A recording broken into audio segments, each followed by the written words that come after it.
Bueno, la presento a Raquel, asistente social graduada en la UBA en 1970, magíster en Servicio Social de la Pontificia Universidad Católica de San Pablo, Brasil, en 1998, docente e investigadora de la UBA, UNLA y UNLAM, profesora consulta de la UBA, directora de la carrera social de la UBA entre 1989 y 1994, directora de la carrera de trabajo social de la UNLA entre 1997 y 2005, directora de la carrera de especialización de abordaje integral en ámbitos comunitarios entre el 2005 y 2015, directora de la maestría de políticas sociales de la UBA entre el 2010 y 2016, directora de la especialización en planificación en políticas sociales de la UBA entre el 2010 y el 2016.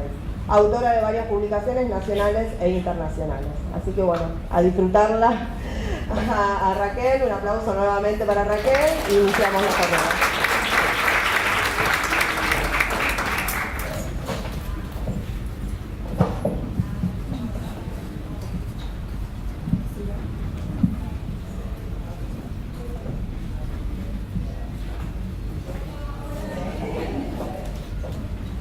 Hola, buenas tardes. ¿Me escuchas? ¿No? A ver, ahí.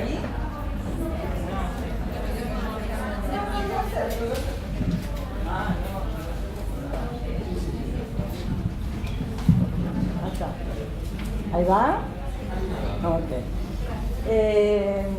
Bueno, mucha presentación, pero a mí me encargaron la parte más fea, les voy a decir, porque es la parte más teórica, si se quiere, sobre el modelo neoliberal y su modelo nacional y popular con inclusión social que tuvimos durante estos 12 años.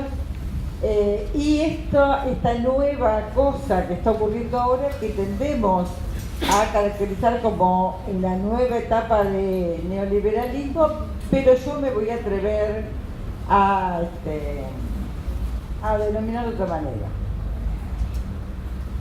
¿Por qué esto? Porque en realidad cuando pensamos a los niños y a los adolescentes, a los jóvenes como sujetos de derecho, y cuando pensamos al impacto en las políticas de infancia que están teniendo las decisiones políticas y económicas en esta nueva coyuntura, lo tenemos que hacer pensando en general en un campo de decisiones políticas, en un campo de políticas públicas que se están llevando a cabo con el propósito de modificar profundamente la realidad argentina y el destino de todos los ciudadanos, y no solamente de los ciudadanos niños o adolescentes o jóvenes. Es decir, el impacto en las políticas de infancia no es otra cosa que parte del impacto en el conjunto de las políticas sociales que no son más de inclusión, que son de exclusión. Ahora vamos a ver por qué. Es difícil hacer una comparación punto a punto entre un modelo y otro. Yo voy a intentar hacer una descripción que seguramente ustedes van a poder complementar y aportar un montón de cosas, porque más jóvenes o más viejos, el que más que menos se acuerda de los 90. Voy a hacer una puntuación muy escueta, muy sencilla, lo que fueron las políticas de inclusión en nuestros 12 años, y voy a hacer una somerísima descripción de la versión actual del neoliberalismo, para poder hacer algún ida y vuelta y sacar algunas conclusiones que nos permitan comprender a dónde se dirigen estos señores.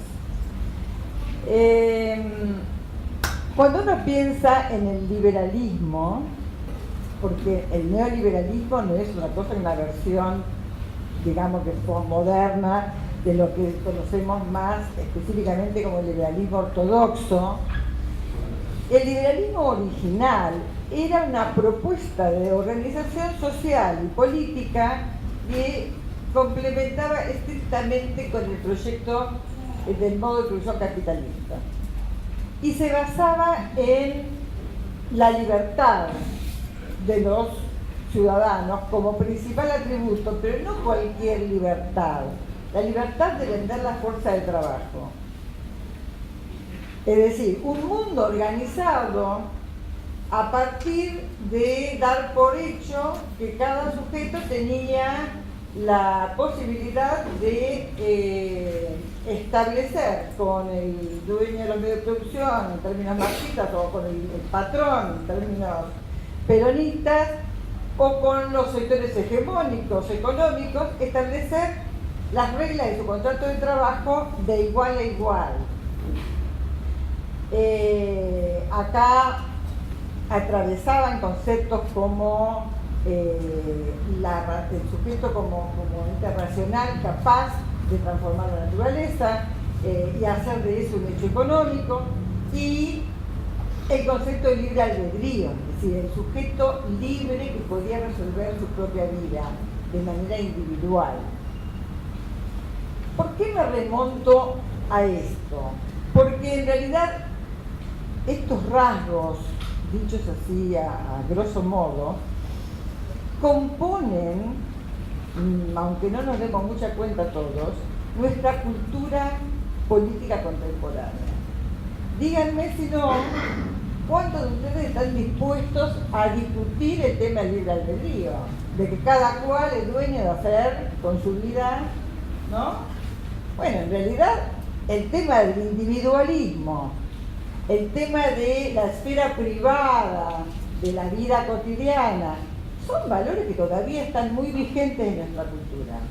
De la misma manera que la meritocracia, que tanto nos golpea actualmente porque lo vemos ahora en sus efectos negativos, pero nuestra educación, nuestros valores aprendidos en la familia y en la escuela tenían mucho que ver con la meritocracia.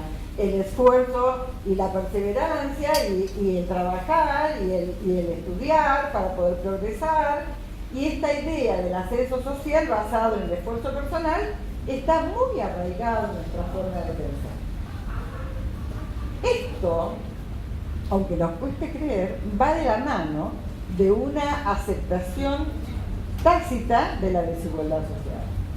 Porque hay siempre algunos que se esfuerzan más que otros en este supuesto, hay algunos que tienen más suerte que otros, hay algunos que son más vivos que otros, pero en última instancia el concepto de igualdad está sometido a una tensión, y yo les podría decir que si hacemos un acto de sinceramiento profundo, nuestra sociedad no tiene vocación de igualdad. Aún en los sectores más desfavorecidos, aún en los sectores más pobres, no hay vocación de igualdad. Siempre hay uno más pobre a quien discriminar. Yo que tengo unos cuantos años de trabajo, en Villa les puedo decir que siempre hay uno más al fondo, que siempre hay uno que se inunda más. Esta cuestión de la igualdad y esta cuestión de cómo construir la sociedad de inclusión es algo que tenemos pendiente, que no hemos logrado resolver. Sí logramos ampliar la base de derechos, sí hay más conciencia de ciudadanía, pero en el conjunto de la sociedad tenemos una deuda pendiente, que es esto de discutir si queremos una sociedad igualitaria y si estamos dispuestos a darle las oportunidades a los que están más rezagados en la línea de partida, para que en la línea de llegada lleguemos todos más o menos igual. Esto se los dejo para que lo discutamos. Es un concepto clave en la comprensión de lo que significó el proyecto de nuestros 12 años, cuáles son las asignaturas que nos quedaron pendientes, que es esto de la revolución cultural, de la resolución de nuestros valores individualistas, nuestros valores de libertad autogestionaria, digamos, no del liberalismo, sino de la libertad como valor. Convengamos que la libertad fue un valor básico y genético en el proyecto liberal, pero era una libertad que nos dejaba abandonados a nuestra propia suerte individual, que nos quitaba la protección del conjunto de la sociedad. Con el andar de las décadas, ya avanzado el siglo XIX, ocurrieron en el mundo desarrollado, en el mundo industrializado, que no éramos nosotros, por cierto, hechos que mostraron la necesidad de que el Estado interviniera con políticas sociales para establecer algunos patrones básicos de protección social de los trabajadores, porque los trabajadores, así como estaban en la buena de Dios, no iban a poder garantizar la reproducción de la mano de obra. Y así fue como tuvimos las primeras políticas sociales en Alemania, después en Inglaterra, en la segunda mitad del siglo XIX, que fueron en realidad políticas laborales. La primera política social fue la jornada de trabajo de 12 horas, porque seguramente ustedes sabrán que hasta ese momento se trabajaba de sol a sol, y a veces era de mucho más de 12 horas. Bien, atravesamos a partir de estas primeras intervenciones del Estado subidas y bajas a través de la historia del siglo XX en la magnitud y en el grado de la intervención del Estado en la regulación de las relaciones sociales, particularmente de las relaciones económicas de la sociedad. El estado de bienestar más desarrollado en algunos países, más incipiente en otros países, pero fue estableciendo, y particularmente en nuestro país, con el hito contundente del peronismo, estableciendo una injerencia, una intervención significativa, importante del Estado en las relaciones económicas. Mucho más en la construcción de lo que fue una clase obrera que fue reconocida como un actor político central en ese momento. ¿Por qué digo mucho más? Porque en realidad las protecciones sociales en nuestro estado de bienestar, en el caso argentino, estuvieron organizadas específicamente alrededor del empleo. Es cierto que era un momento de pleno empleo. ¿Más? ¿Ahí? Es como si me estuviera comiendo un helado. Presión.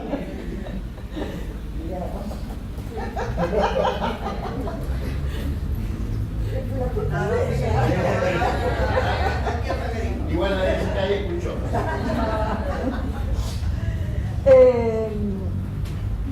Bueno. Me desconcentré. Decía que las principales políticas sociales, y no solamente aquellas que eran estrictamente laborales, sino las de seguridad social, estaban organizadas alrededor del empleo.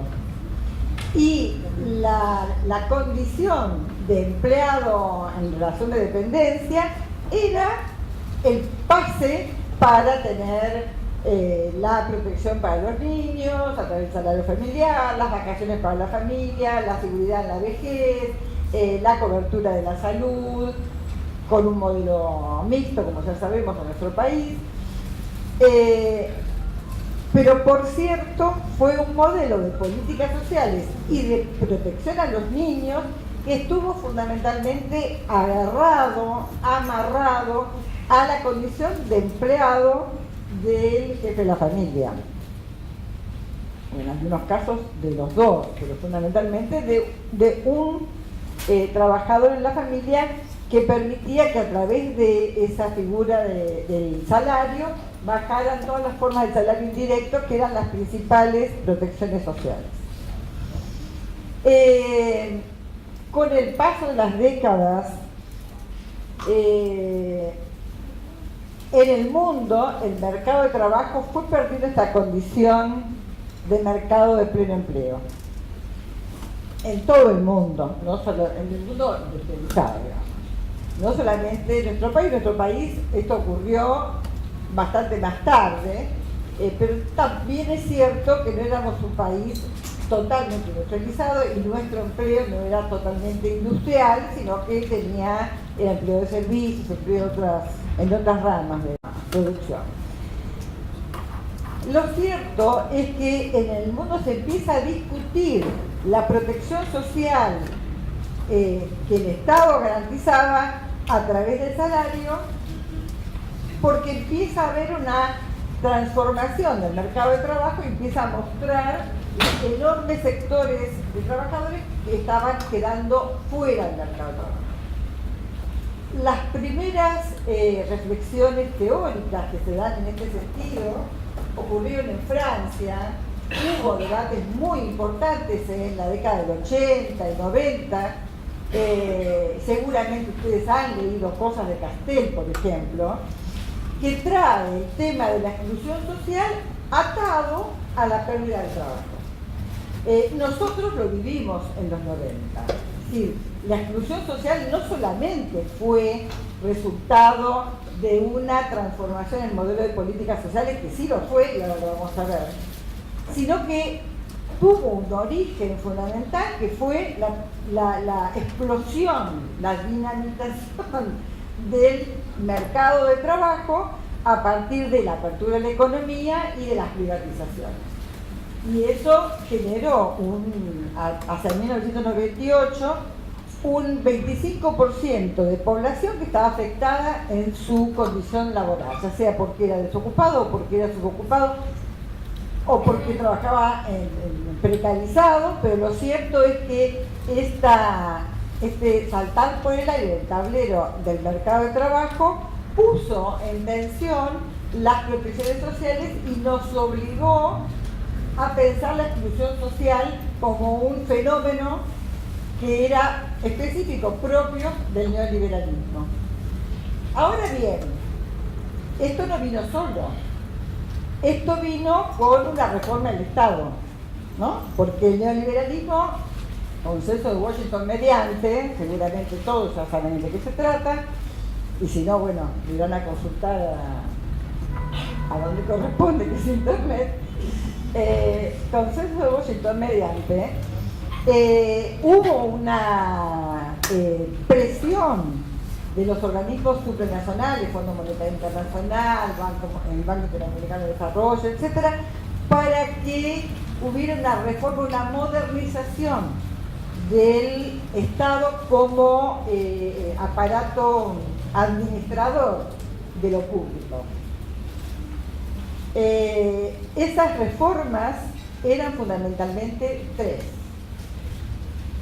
La primera era la desestatización, es decir, todo lo que era estatal, acuérdense de ese blooper del... De las sillas. No, el ministro de Trabajo de esa época, que se equivocó y dijo todo lo que es estatal debe ser, todo debe ser privado. Bueno. Eso, bueno, no me acuerdo. Pero la cuestión era la siguiente. Lo que era estatal debía dejar de serlo. Ya fuera privatizándolo, si era una acción del Estado que era interesante para los intereses privados y que se lo podía vender. Por ejemplo, el tema de los aportes jubilatorios, que se lo pasaron en paquete al mundo financiero, los bancos, financieras, transformando en las AFJP famosas, o las empresas que se vendieron, como aerolíneas y todos los que conocemos, pero también la desestatización pasando funciones y atribuciones que eran propias del Estado por sus funciones a la neofilantropía, cosa que ya tenemos absolutamente instalada. Yo le pedí a Daniela que pusiera el link de un articulito de Norberto Alayón que salió ayer en la contratapa del Página, donde analiza la cena de beneficencia del comedor de Margarita Barrientos, y es una perla. La nota de Norberto es una perla, y habla de esto. Se las recomiendo porque claramente empieza él a darnos el encuadre teórico para entender lo que es la neofilantropía. Es decir, de nuevo, el mundo de las ONGs, el mundo de las fundaciones, el mundo de la caridad modernizada, que en última instancia lo que hace es desresponsabilizar al Estado de lo que son sus funciones para tirarnos el paquete al conjunto de los ciudadanos para que nos hagamos cargo en función de nuestra buena voluntad, de nuestra... No te lo puedo permitir.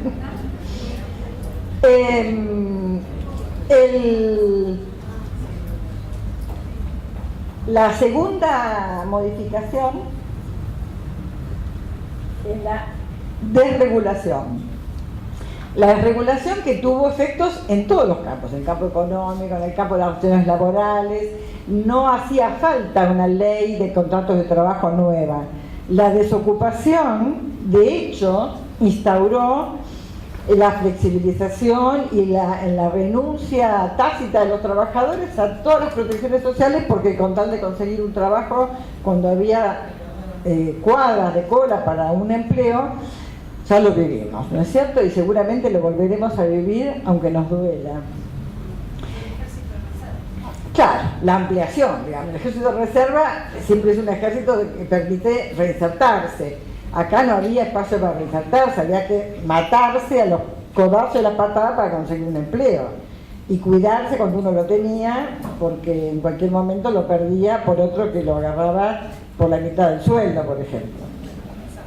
La desregulación en el campo de la política social tuvo un efecto perverso, y es que todo lo que se transfirió al mercado y todo lo que se transfirió al mundo de la neofilantropía dejó de ser controlado por el Estado. No había políticas de control, y así hemos conocido infinidad de situaciones, desde las comisiones que se robaban los de la AFJP hasta hogares de niños donde había todo tipo de corrupciones, violaciones, no voy a mencionar ningún nombre, pero seguramente ya les está resonando en la cabeza, y cuestiones aberrantes que se hicieron en el mundo de la neofilantropía por falta de control, por falta de política, y los niños fueron las primeras víctimas de esto. Y por último, una reforma que para nosotros en el gobierno nacional y popular fue muy de alto costo, la descentralización, porque en realidad no fue una descentralización genuina a partir de que se transfirieran los recursos a las provincias y que cada provincia asumiera en lo particular las políticas, pero que se mantuvieran en lo general las políticas nacionales, por ejemplo, las políticas educativas, esto de un ministerio sin escuelas, estas cosas de que quedaron, creo que 3 o 4 hospitales nacionales nada más, y todo lo demás se transfirió a las provincias.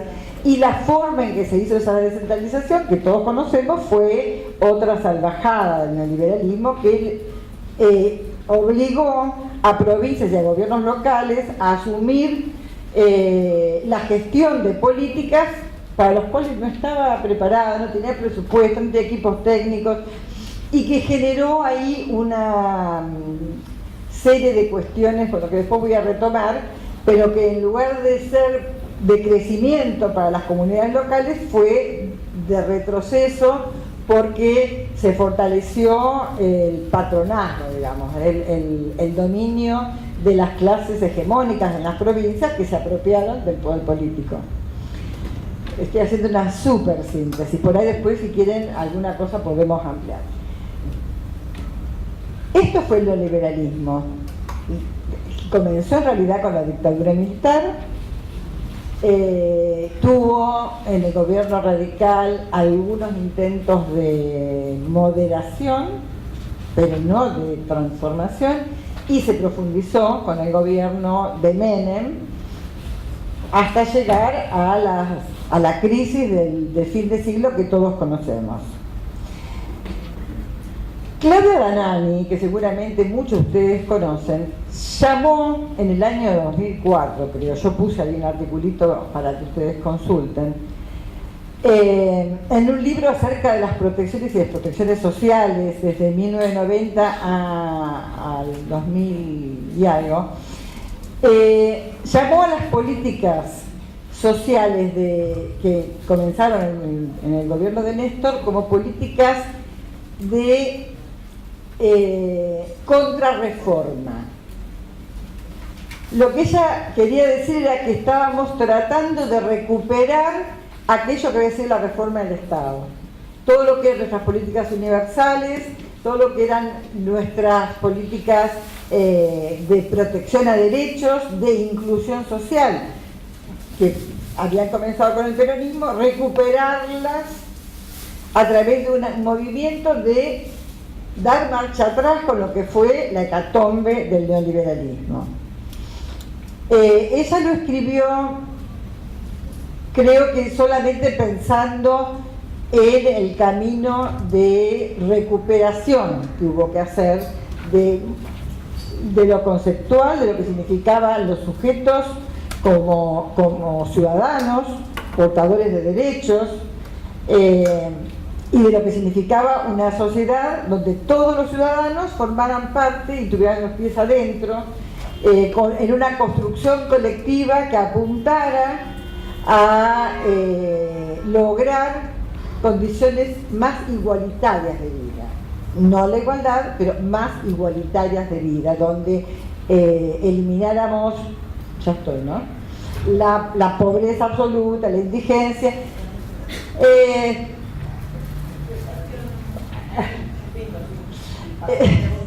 Sí, está bien.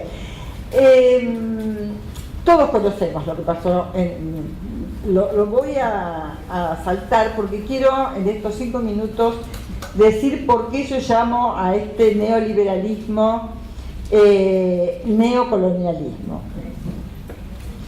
Creo que es un concepto que hay que empezar a discutir.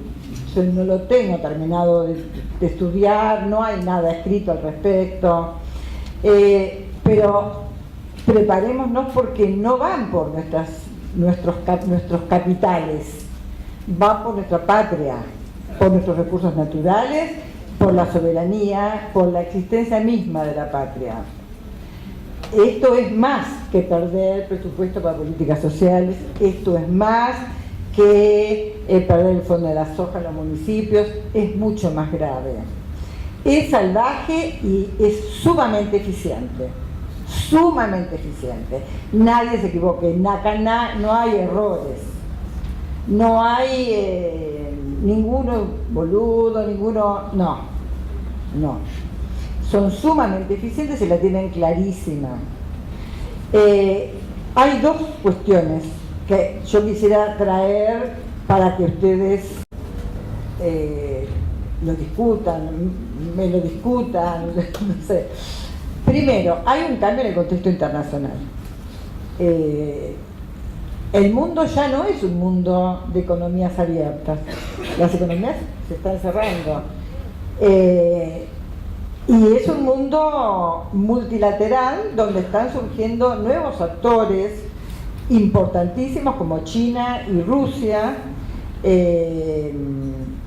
y una guerra comercial, que en realidad es una guerra comercial porque en última instancia ahí es donde se dirimen los puntos, pero es una guerra por el control del mundo y por un proyecto diferente de unos y de otros.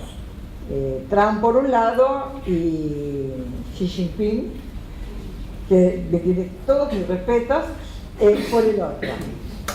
Ojalá venga pronto, porque si no, estamos al horno. Esa guerra comercial es una guerra por diferentes proyectos para el mundo. ¿Por qué señalo esto? Porque si digo por un lado que estamos hablando de economías cerradas, ¿por qué digamos, qué es lo que nos hace pensar que hay una guerra comercial que tiene como propósito adueñarse de un subcontinente entero, toda Sudamérica? Es que efectivamente cerrar las economías, como propone Trump, no habla solamente de la economía del territorio de los Estados Unidos, habla del territorio de Estados Unidos y todo su patio trasero, que va a producir recursos naturales y comida para que esa economía cerrada funcione. Eso por un lado. Y por el otro lado, el crecimiento espectacular del pensamiento fascista en el mundo. Los países que hemos conocido, supongan Suecia, ¿no?, como socialdemócratas, hoy están gobernados por partidos nazis.